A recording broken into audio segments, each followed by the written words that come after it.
For today's video, atong isgutan kung anong naabot ko ani sa status na ko karon nga nanegosyo nako. Kinsa ba gid ganahan nga magnegosyo? Pagkahuman pa lang nako o graduate sa high school, ni-apply day kong trabaho as a boy diri sa mong lungsod. O kaloyan sa Ginoo na dawat en ta kung kasugod din nagtrabaho. Pero mao lagi po na nakalisod kay tungod lagi kay kulang pa ta sa kaalam at gyud ta mabutang sa bugat nga trabaho. Pero tungod sa kawadon giagonta na ko na para lang mga kwarta ug magasuporta sa akong pamilya. Ug bisan sa taas na ko nga oras nga pagtrabaho ug bugat kayo nga akong mga trabahoon, gisulduan ra ko og tag 50 nga adlaw. Pero dawat na ko na para lang pud pang experience ug sa kalisod ang walay grado para sa ma-motivate ang akong kagalingon nga kamot gid og ayo. Ug sa dihang na opportunity nga naabot nga naa ko nay trabaho sa Cebu, ikuyog dayon ko sa akong amigo para sa pag-apply ug pagpaningpad dito sa syudad sa Cebu. Ug samtang nagpadong pa mi sa Cebu, naagos ang unahuna nga akong sudlang nga trabaho, kargador lang or trabahante og refilling station sa tubig. Pero nakaingon gyud mi nga God is good kay katong adlaw nangita mig trabaho.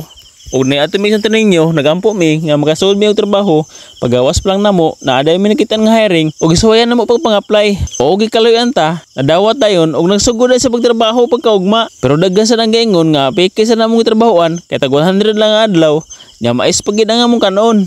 Pero para namo okay na kayo na kay gikan pa mi sa bukid, at least tinaro nga trabaho ug nasa tay makamahuan. Hantod nga naabot sa time nga na-assign ko sa hotel sa pagtrabaho ug dito na ko nabaid og maayo ang akong mga skills sa paghihiwa hangtod na sa pagluto ug tuloy-tuloy na sukad ato nahimo na gid kong kusinero hangtod nga ni-resign ko gikan sa tuig sa 2009 hantod sa 2024. Diha pa ko nagadesisyon nga mo-resign ako ug magnegosyo. Pero before ana daghan ba ko nasulang nga negosyo nga puros na failure. Pero kay gahi magugulo wala gyud ko ni surrender ug padayon lang ta sa pagpanginabuhi. Kay baho ko nga pohon mopaburag gid ang panahon. Magkogi lang gid ta ug maabot ra gid ang para sa tuwa. Ug mao na ni ang akong negosyo karon diri sa probinsya. Kay katong mga negosyo na ko sa una naapa ko sa syudad sa Cebu, nindot gud nga opportunity pero wa ta grasyahin ug wa gyud gihatag sa Ginoo. Mao ni karon na ako sa probinsya kay ari ko manimpad og mamasin kay basin og ari na gyud ang atong swerte. Moro gud na sa giingon nila nga kung malas ta sa Pinoy isubog ta sa apam. Kidding aside, kung wala man ang swerte nimo nang dapita,